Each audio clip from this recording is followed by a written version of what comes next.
The vicious cycle of sugar craving is started with eating sugars. When we eat sugars, it is absorbed as glucose and it causes glucose spike into bloodstream. Glucose spike means elevated glucose.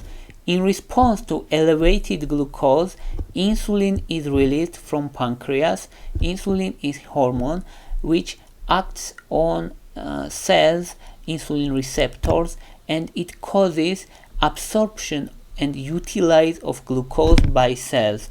So insulin causes absorption of glucose by cell and it causes dropping of glucose level.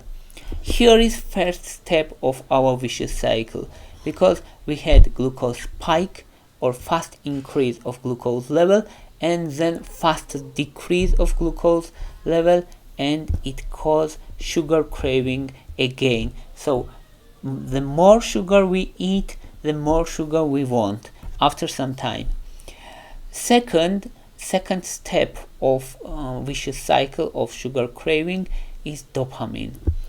When we eating sugar, it affects on our brain.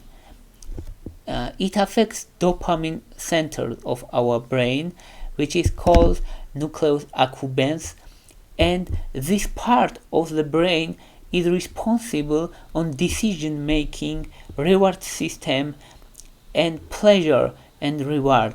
So the more sugar we eat, the more dopamine is released. It means we feel more pleasure and we want more. And after some times, our body and our brain develops glucose tolerance. It means it requires more and more glucose to get same amount of pleasure. So it is second step of sugar craving vicious cycle.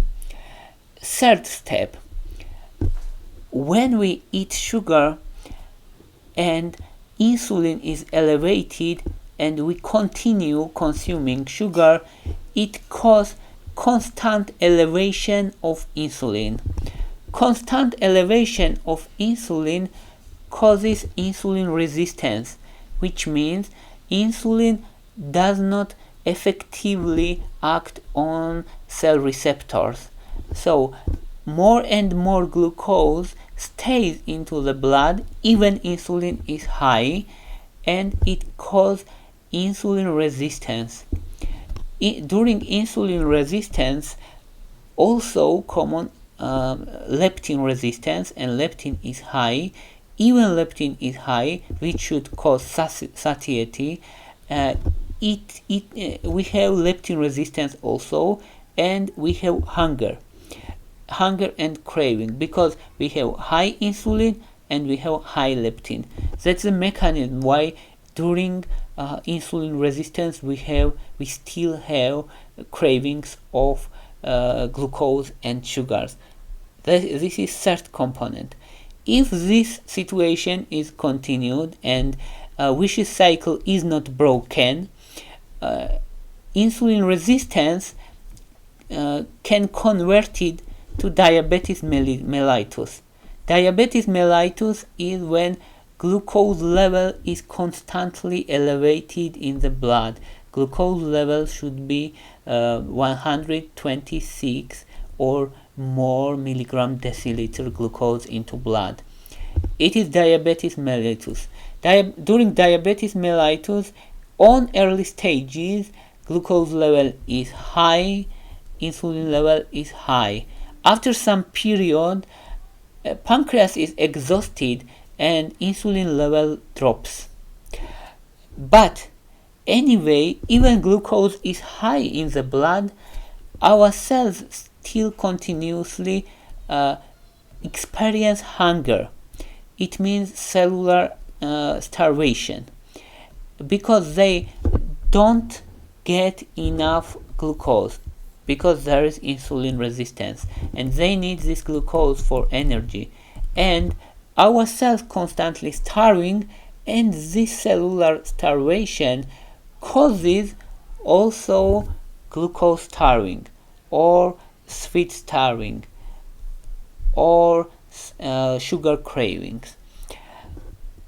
So that's a third important mechanism of sugar cravings, and this dopamine mechanism, insulin resistance, and diabetes mellitus, three of them causing obesity and overweight over time. So we say that we have this vicious cycle, and here is a legitimate question: if this vicious cycle is always responsible on sugar cravings?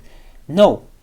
There is some cases when physiologically we want sugar. First is stress, anxiety, and sometimes depression, because cortisol level and ghrelin level is increased at this time, and people eat emotionally. It can be additional step on vicious cycle, but it's physiological as a rule. Another common and important is when person is not eating regularly.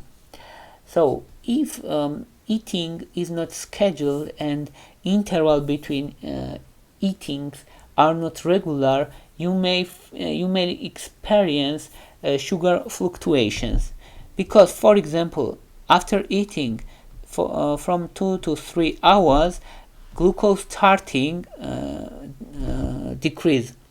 So after several times, it can cause low glucose level and cravings of sweet or glucose or fast sugars.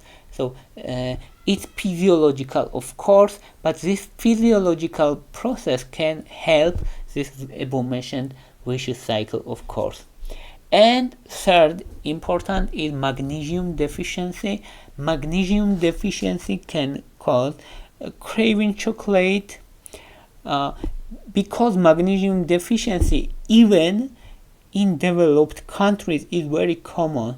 Around 80% people have magnesium deficiency, so it's very common condition, and it also can help sugar cravings. So to summarize, what we can do against sugar craving, and what is most common problem here. Most common is simple sugars. Simple sugars are like cakes or bakery products or bread or chocolates or ice cream and such type of sweet. They cause this vicious cycle which we said. So first step is eat less sugars. Second step is eat regular meals. Even low amount of food, but regularly, to stabilize sugar level and glucose level into blood. Choose food that are low in sugar and high in fiber, because fiber slows down absorption of glucose. That's why eating food with fiber is important.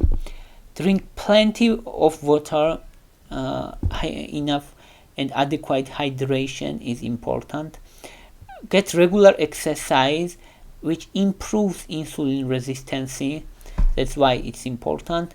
Get enough sleep, and who sleeps well and who has normal sleeping schedule, they experience less cravings because their cortisol level is stable.